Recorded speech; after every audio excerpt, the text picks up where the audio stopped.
De novo tiveram os filisteus uma guerra contra Israel, e desceu Davi e com ele os seus servos. E tanto pelejara contra os filisteus que Davi se cansou. E Esbi-Benob, que era dos filhos dos gigantes, e o peso de cuja lança tinha 300 ciclos de cobre, e que cingia uma espada nova, que intentou ferir Davi. Porém, Abissai, filho de Zeruia, o socorreu e feriu o filisteu e o matou. Então os homens de Davi lhe juraram, dizendo: Nunca mais sairão conosco a peleja, para que não apagueis a lâmpada de Israel. Você vai ler? Davi teve quase que uma derrota aqui, né, com esse gigante. Esse rapaz que interferiu e feriu o gigante, ele era sobrinho, né, de Davi. E ele era um gigante tão poderoso que a Bíblia fala que a armadura dele era nova e que apenas essa lança, algumas traduções falam tecelão, né, que era aquela ponta afiada, pesava 4 quilos, só isso. Então ele era um homem, assim como Golias, preparado para a batalha. E por que que a gente, olhando para Davi aqui nessa situação, Davi praticamente perde a vida na mão desse gigante? E anos atrás, quando ele ainda era um jovenzinho que ele lutou contra Golias, ele teve êxito. O que que aconteceu na vida de Davi? Ao passar dos anos, ao longo dos anos. Porque quando ele enfrentou Golias, ele tinha já matado o leão e o urso. Então ele já tinha como provar que ele era valente. Mas ele não tinha experiência na batalha. Os irmãos dele sim eram soldados, iam para o campo de batalha, tanto que a hora que o pai dele pede para levar alimento, né, e trazer notícia deles no campo da batalha, que é quando Davi fica sabendo das afrontas de Golias. Mas ele não era preparado, ele era um pastor de ovelhas. Mas aqui nesse capítulo 21, Davi já tinha participado de várias batalhas grandes contra os filisteus e outros povos. Só que aqui ele não é capaz de vencer esse gigante. E a palavra fala aqui no versículo 15, Davi estava muito fatigado. Ou seja, muito cansado, muito exausto. O que fez com que Davi estivesse cansado e tão sobrecarregado? Porque ele já era acostumado na batalha. Ele estava acostumado a batalhar pelo exército, através dele, Israel teve várias grandes vitórias, então Deus usou ele muito na batalha, mas aqui a Bíblia fala que ele estava muito cansado, ele estava exausto, a ponto dele quase perder a vida na mão desse gigante. E teve alguns fatores que eu acho importante trazer para nós hoje, que fizeram que Davi não tivesse apenas um cansaço físico, mas um cansaço na alma, ou um cansaço no espírito. Porque muitas vezes o nosso corpo ele tá bem, mas se a mente, se a alma, se as emoções não estão bem, acaba isso transferindo para as outras áreas da nossa vida. E a primeira coisa que eu lembro assim que aconteceu muito grave com Davi, que deixou ele abalado emocionalmente, foi o pecado dele com Batseba. Porque quando ele peca com Batseba, a lei de Moisés dizia que a pessoa que pecou, o adúltero, deveria ser levado para fora do arraial e ali ele seria apedrejado. E esses dias eu estava escutando um rabino falar sobre as leis, as punições, né, da Torá, e eu sempre imaginava na minha cabeça, gente, mas é uma morte tão lenta, todo mundo jogando pedra, até a pessoa morrer, deve ser um processo muito lento e a pessoa fica doida para morrer logo. E esse rabino, ele falou que não, jogava uma pedra muito grande, ou no tórax ou na cabeça. Então, era uma morte muito rápida. E eu sempre a gente assiste esses filmes bíblicos e vê sempre o povo jogando pedrinha, né? Porque a gente não tem muito conhecimento da cultura judaica. E aí esse rabino falou, não, jogava uma pedra grande ou no tórax ou na cabeça, e aí a pessoa já ficava desacordada e era mais fácil dela morrer, né? Então, a lei falava que Davi, tanto ele quanto Betseba, deveriam morrer. Só que tanto ele quanto ela são preservados. E acontece até que depois Salomão, que é o rei, né? nasce de Betseba. Mas o que aconteceu? Por que Davi não foi morto se a Bíblia fala que o preço do pecado é a morte? Porque nessa época aqui, Jesus ainda não tinha vindo, então precisava de um sacrifício pelo pecado. Então, quem morreu? Vocês lembram quem morreu? O filho dele, né? O filhinho. Ele jejuou, colocou o pano de saco e o Senhor mandou o profeta falar para ele que a criança ia morrer. E o menininho morreu mesmo. Então, uma das primeiras, além de toda a perseguição que ele sofreu por Saul, de ficar no deserto, se esconder nas cavernas, foram anos, décadas sendo perseguido, né? Mas uma das primeiras grandes derrotas de Davi, primeiro é que ele encobriu o pecado dele, ele não confessou o pecado. E a palavra fala que quem confessa e deixa, alcança misericórdia. E tem um salmo que ele fala assim: enquanto eu calei meus lábios, meus ossos envelheceram. Então ele sentia que na carne dele o pecado trazia um tipo de morte. Que ele fala, os meus ossos envelheceram. Então ele sentia mal com o pecado dele, porque era um pecado não confessado, um pecado oculto. E Davi, um homem tão justo, quando você lê o Salmo, você vê o tanto que ele era um homem apegado a Deus, o tanto que ele era um homem sensível, ele era um músico. Ele era um pastor de ovelhas, então ele era uma pessoa muito sensível. E ele teve a capacidade de premeditar a morte de Urias só para ficar com a mulher dele.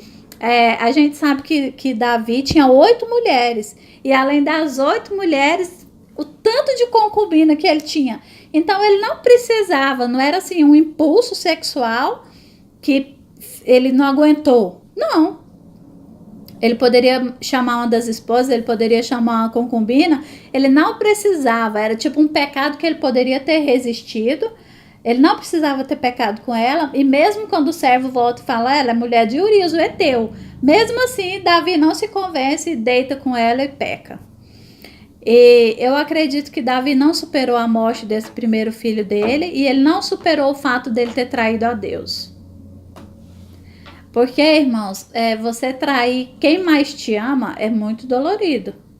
Eu fico pensando assim, quem trai, né, casal? Quem trai? É uma traição muito grande, que é a pessoa que você tem uma aliança com ela, que você está compartilhando a sua vida com ela e ela te trai. E a mesma aliança que Deus tem com Israel é a aliança do esposo com a esposa. Muitas vezes Deus fala na Bíblia, eu sou teu esposo, ó virgem, filha de Sião. Para Deus é como se a nação de Israel fosse a noiva, a esposa, e ele o marido, um esposo cuidadoso. E Davi tinha muito esse relacionamento com Deus, um relacionamento muito próximo. Até para aquela época não era comum os judeus tratarem Deus com tanta empatia, ou com tanto amor e tratamento de pai para filho. Era mais Deus como Senhor, soberano e absoluto, e não como um pai, igual Jesus. Jesus apresenta Deus como um pai. Os judeus não viam Deus como um pai, viam Deus como um Senhor. Mas Davi já tinha uma visão diferente de Deus.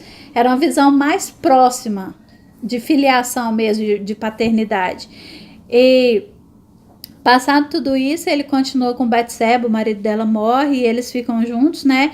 Então, esse acontecimento, ele mudou muito a vida de Davi. E eu estava pensando sobre essa palavra hoje à tarde, tem coisas que acontecem na nossa vida que se a gente não deixar Deus trazer luz naquilo, aquilo pode nos marcar de uma forma muito definitiva. Vamos dar um exemplo aqui. Uma mulher foi traída pelo marido.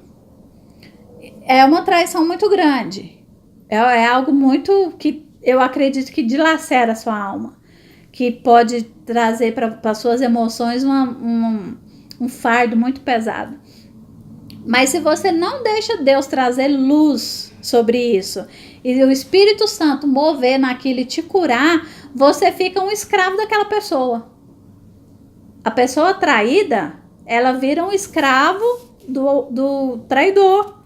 Porque é como se ela tivesse uma aliança com ele, mesmo que ele comece uma outra vida, mesmo que ele tenha uma nova família, é um ciclo ali que não rompe, não vence.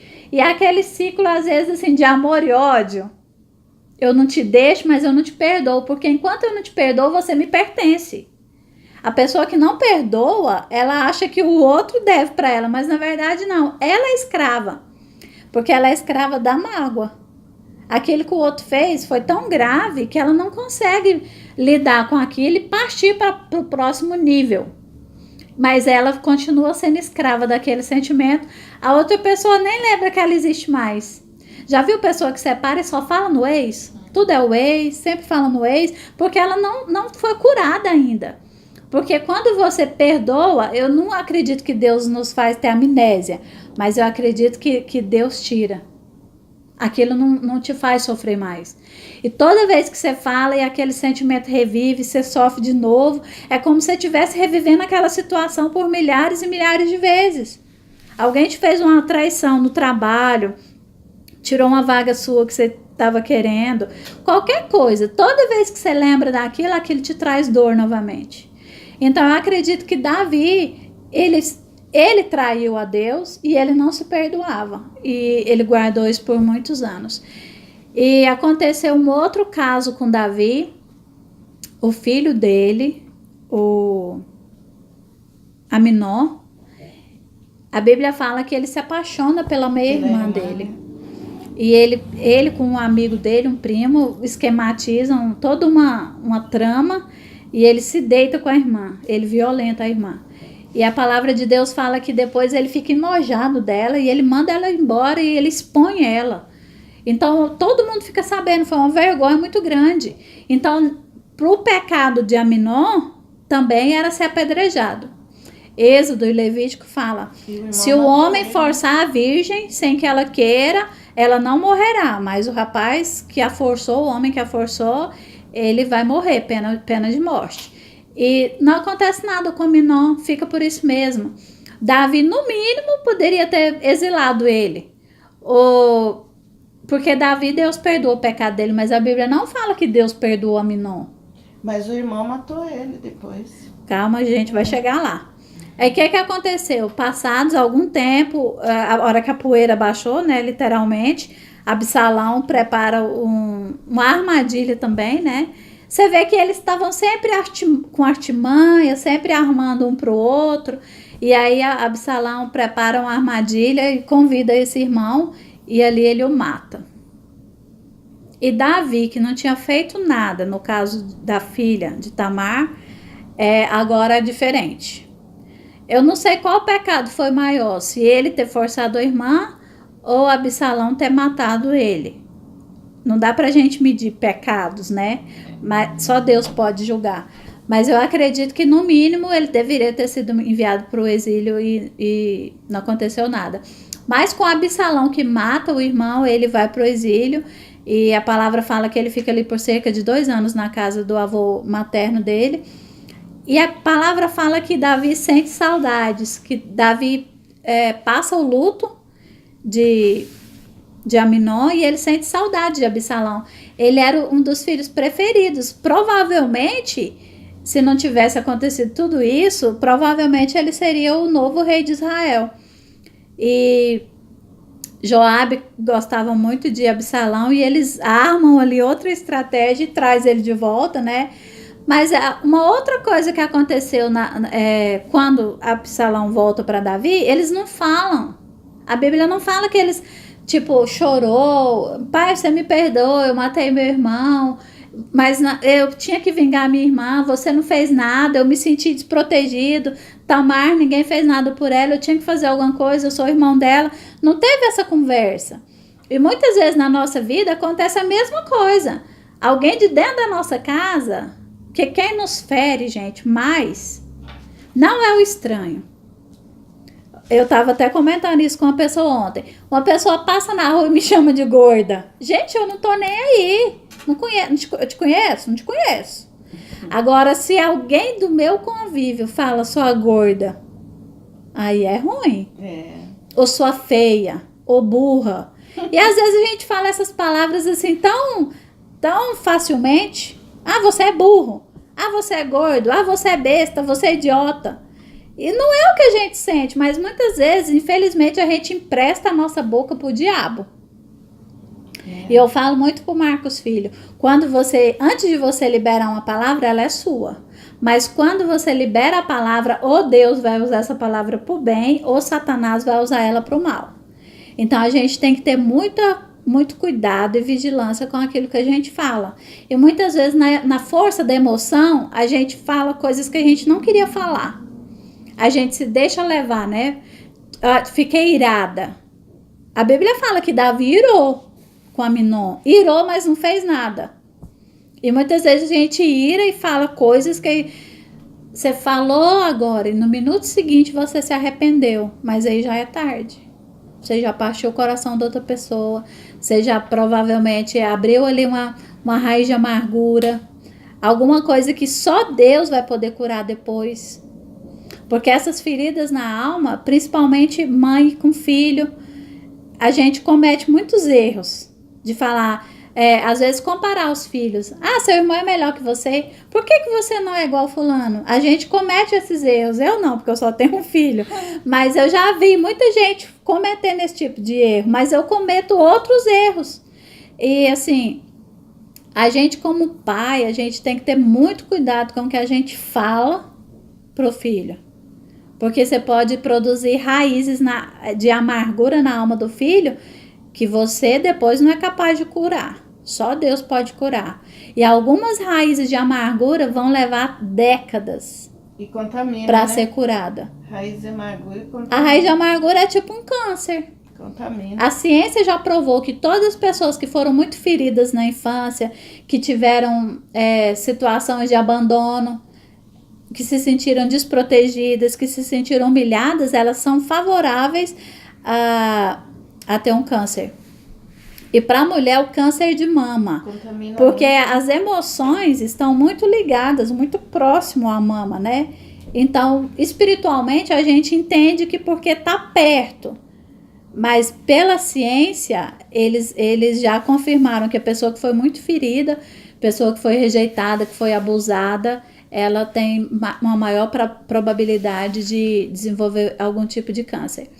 E quando Absalão volta para Davi, ele precisava dessa cura, ele precisava desse conserto, ele precisava dessa conversa. Porque muitas vezes a gente precisa ter umas conversas. Muitas vezes a gente precisa conversar. Falar, olha, senta aqui, aquele dia eu falei aquilo, aquele dia eu tava nervosa, eu tava nervoso, eu falei coisa pra você que eu não devia. Isso não é verdade, a verdade é que eu amo você, que você é o melhor de mim e eu quero ser o melhor pra você, eu quero ser uma bênção pra você e não maldição. Só que Davi não teve essa conversa.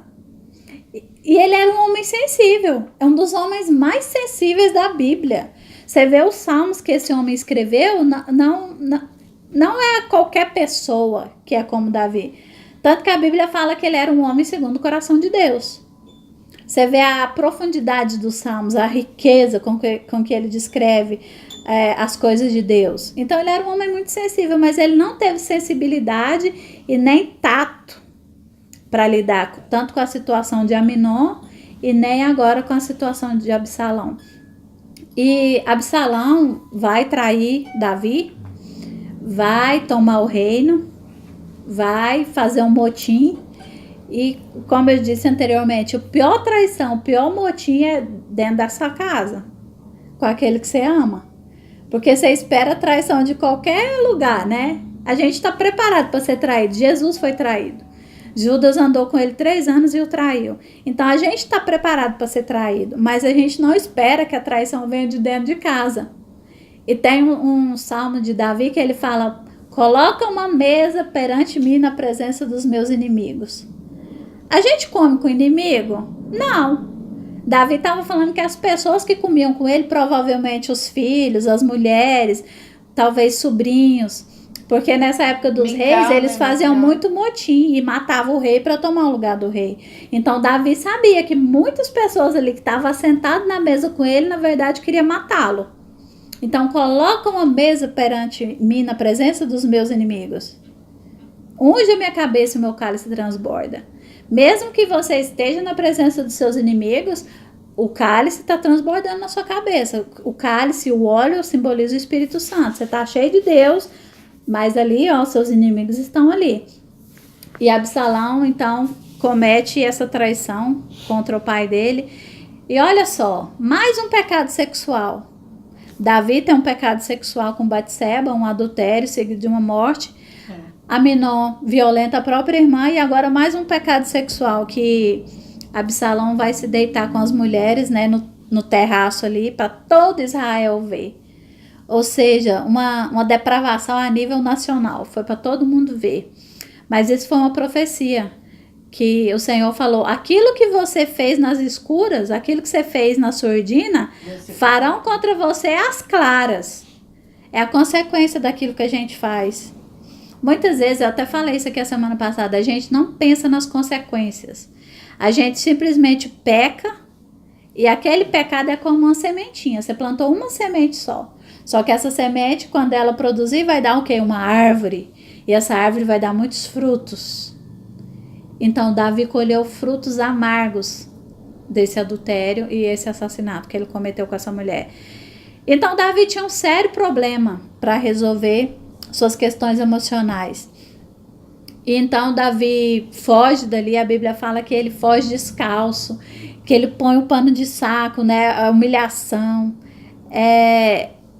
Você se despide, pensa o rei, tirar a coroa, tirar aquele manto, né, tirar o púrpura, simbolizava a riqueza do rei, ele tirar aquilo tudo e pôr um pano de saco, jogando terra na cabeça, porque o judeu, quando ele queria se humilhar, que ele estava nessa humilhação, jogava terra na cabeça, cinzas, e a palavra de Deus fala, ele podia sair dali montado num cavalo real, mas não, ele resolveu sair descalço, a pé, com pano de saco, jogando cinza, e a palavra fala que ele foi chorando. Eu penso que aquela dor daquele pai de ter sido traído pelo filho, o filho que ele tanto amava, porque Davi amava muito Absalão. Só que as atitudes que eles foram tomando ao longo dos anos foi criando um muro de separação entre eles. E às vezes a gente cria facilmente esses muros que separam as pessoas mais queridas da gente. Você põe essa muralha ali e a cada dia você vai pôr um tijolo. Quando você vê, é uma muralha. Já viu gente que mora na mesma casa e não conversa? Ou então quando conversa só para brigar, sempre tem uma divisãozinha ali, tudo que fala é uma palavra atravessada, sempre tá dando uma alfinetada, é porque na verdade existe um muro ali.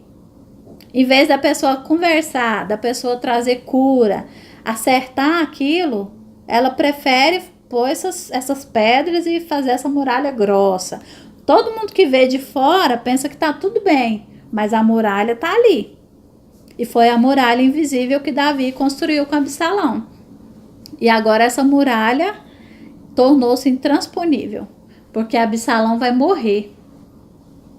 E para vocês verem o tanto que Davi amava Absalão, que depois que ele morre, Davi começa a gritar: Absalão, Absalão, quem me dera eu ter morrido no seu lugar. Pensa, ele queria ter morrido no lugar do filho dele. E isso era verdade. Porque a Bíblia fala que foi preciso o general ir lá, Joabe ir lá e falar: para com isso. Para com isso. O povo vai se virar contra você. Porque você não está dando valor, porque o povo saiu para defender Davi. Você não está dando valor ao que o povo fez por você. Você está achando que Absalão é melhor do que o povo. Absalão é melhor do que nós. E acontece logo depois disso, um homem chamado Seba levanta um outro motim contra Davi. E eles falam: quem é Davi? Quem é da casa de Davi? Quem somos nós para andar com Davi? Tipo assim, independência ou morte. Que eles queriam fazer um motim e tirar Davi. Mas não. Davi, olha o que a palavra fala, ele é a lâmpada de Israel. E a palavra diz que nunca faltaria um descendente de Davi no governo. Mas esse homem, esse Seba, ele queria, um homem de Belial. A Bíblia fala que ele era um homem de Belial, que ele queria destruir Davi e toda a sua descendência. Mas Davi tinha homens valentes. A Bíblia fala que ele tinha esses 30 valentes. E esses homens vão ali com Davi e retomam o trono e Davi reassume como rei. Então, no momento de maior fragilidade de Davi, o filho tinha acabado de morrer, tinha traído, tinha exposto ele, né, com as concubinas, e agora vem esse homem chamado Seba e faz isso também. E eu esqueci de mencionar também que Davi foi apedrejado. Quando ele estava saindo, um dos descendentes de Saul aproveitou a situação de humilhação dele e ainda apedrejou ele. E aí eu fiquei pensando, gente, você já é um cachorro morto e vem uma pessoa indo para te chutar. Mas quem que nunca passou por uma situação dessa? Às vezes você já tá assim, na lama, e vem alguém ainda que pisa na sua cabeça para você afundar a cabeça na lama. Tem gente que aproveita a oportunidade de sua maior fragilidade, quando você tá na sua maior dor, e vem ali e usa aquela circunstância para te humilhar mais. Então, irmãos, o que eu queria trazer para nós nessa noite, o Senhor falou muito comigo através dessa palavra, e eu creio que está falando com alguém aqui, é que em algumas coisas da nossa vida, a gente não pode simplesmente virar a página. Ou então, um ditado comum que a gente fala, não vamos varrer para debaixo do tapete. Tem coisas, situações que precisam ser resolvidas antes que virem esses monstros, né? Chegou ao ponto de Davi perder o reino, perder um filho, que provavelmente seria o próximo na sucessão do trono, e acabou sendo Salomão. E outra coisa, gente, que eu falei que Davi, pecado sexual, Aminon, pecado sexual, Absalão, pecado sexual. E mataram Absalão? E Salomão. Mais um a Bíblia fala que na fuga, o cabelo dele, ele tinha um cabelo muito grande. A Bíblia fala que todo ano ele cortava os cabelos dele, de tão grande que era. E aí na fuga ali os cabelos dele e o pescoço ficou preso numa árvore. E aí veio uma pessoa e matou ele.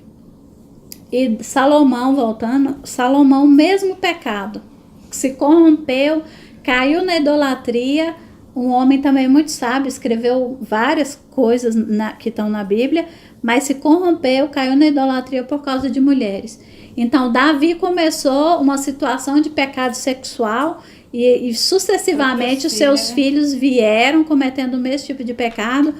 E depois que Salomão morre, o filho dele, Roboão, não assume o trono. A Bíblia fala que o reino é rasgado. Mas Deus, como tinha prometido para Davi que nunca ia faltar ninguém na descendência, Deus deixou as 2 tribos para ele, as outras 10 tribos para um outro rei. Porque Deus sempre preservou a aliança. Para Deus, a aliança é muito importante. Deus jamais quebra uma aliança. Todas as vezes que você vê uma aliança que foi quebrada, foi da nossa parte. Sempre é do lado humano. Deus nunca vai quebrar uma aliança. E muitas vezes, gente, a gente passa por situações na nossa vida, às vezes é um luto, às vezes é uma traição, e a gente não consegue romper com aquilo, não consegue deixar aquilo para trás. E aquilo ali vira uma área para Satanás atuar. Satanás descobriu uma brecha que ele vai poder usar ela contra nós. Então, Satanás vai usar, ele não vai desperdiçar munição. Se você pôr munição na mão dele, ele vai usar essa munição contra você. Então, tudo que você tiver para resolver, resolva. Não deixe nada para depois. Não deixe de falar para a pessoa que você ama, que você ama. Muitas vezes a gente pensa, ele sabe que eu amo. Dói falar? Eu acho que eu não fico nem um dia sem falar pro meu filho que eu amo ele. De todos os anos que ele nasceu, né? Ele ainda é um adolescente, 12 anos. Mas não tem nenhum dia da minha vida que eu não falei para ele que eu amo. Porque eu não ouvi durante a minha vida inteira que eu era amada. Isso é uma coisa natural. Então a pessoa acha que você sabe que você ama ela. Mas como é que... o amor, gente, não é um sentimento. O amor é ação. Não adianta você pensar que amor você vai sentir. Amor você tem que demonstrar. E como é que você demonstra o amor? Falando que você ama e tendo atitudes de amor. Davi amava tanto Absalão que ele estava disposto a morrer no lugar do filho. Mas ele não foi capaz de abraçar o filho e chorar com ele e falar, me perdoa. Enquanto ele era vivo. Eu não protegi sua irmã. Eu não fiz justiça no caso dela. Eu exilei você. Erros em cima de erros. Sucessivamente. Davi preferiu ficar na inércia. Preferiu ficar como estava. Porque às vezes é muito cômodo você deixar como tá. Porque falar vai te expor. Falar você vai ter que pôr seu sentimento pra fora. E se expor dói. Porque se expor dói. Você abrir seu coração, você rasgar seu sentimento pra outra pessoa, dói. Não é fácil. Mas a gente consegue através do poder do Espírito Santo agindo em nós. Então não vamos deixar para falar para a pessoa que a gente ama depois que ela morreu. Eu acho tão sem futuro a pessoa fazer aquela coroa de flores para pôr no túmulo. É. Porque a pessoa que morreu não tá vendo as flores. Dá a flor para a pessoa enquanto ela é viva.